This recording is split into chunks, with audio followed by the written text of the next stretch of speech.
Comment est-ce que Jumia, l'entreprise qui a levé près de 770 millions de dollars, environ 431 milliards de francs CFA, a fini par faire faillite en Afrique?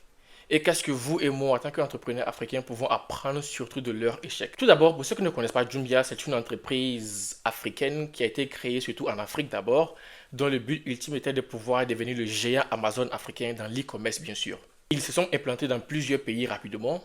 Ils sont même devenus la première tech africaine à être cotée en bourse également, ce qui était vraiment super pour tout le monde. Leur stratégie était vraiment très simple. Pouvoir permettre à l'Afrique de pouvoir faire des achats en ligne, c'est-à-dire pouvoir digitaliser l'achat en ligne, avoir la confiance des clients rapidement et pouvoir également s'intensifier sur le marché aussi rapidement. Mais ce que Jumia a oublié aussi, c'est que lorsqu'il est question de l'e-commerce, la chose la plus importante, c'est surtout la distribution et non le produit. En fait, ce qui fait la force de l'entreprise, c'est ce qu'on appelle Amazon, qui est aujourd'hui une des plus grandes entreprises au monde. Ce n'est pas surtout le fait que l'Amazon arrive à pouvoir avoir beaucoup de produits dans leur catalogue, mais c'est le fait que Amazon arrive à pouvoir distribuer leurs produits partout à moindre coût et très rapidement. Donc, le premier problème de Jumia, c'était surtout au niveau de la distribution.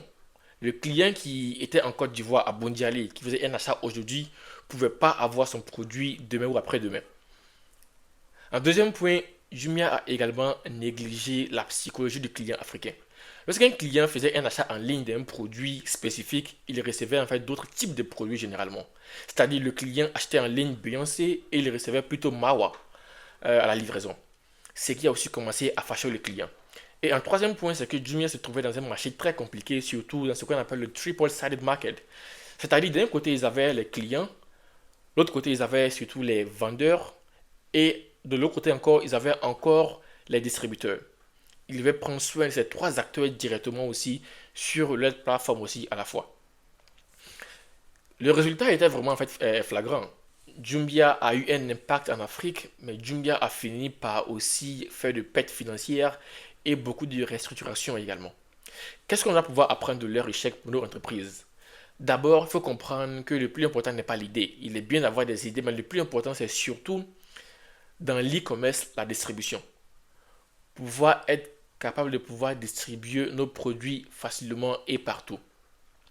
Un deuxième point également, comprendre qu'avant de pouvoir s'étendre partout, il faut d'abord commencer dans un endroit donné et grandir aussi avec les retours de nos consommateurs. C'est aussi en fait l'erreur que l'entreprise Starbucks, le géant du café également américain, a fait lorsqu'ils rentraient sur le marché australien. Ils ont échoué également comme cela. Un troisième point également, il faut comprendre surtout aussi, bien sûr, la psychologie de nos clients et avoir aussi en fait un service clientèle qui est prêt à pouvoir répondre à leurs besoins. Parce qu'en fin de compte, la seule personne qui peut renvoyer tout le monde dans une entreprise, c'est le client. Et pour cela, il a juste besoin d'aller donner son argent ailleurs. Dans la prochaine vidéo, chers amis, nous allons mettre l'accent sur une nouvelle entreprise, surtout l'entreprise Bold, qui est une entreprise européenne qui a pu s'implanter et a réussi sur le marché africain. Et on va comprendre quelles sont leurs stratégies et comment est-ce que nous aussi, on peut apprendre de leurs stratégies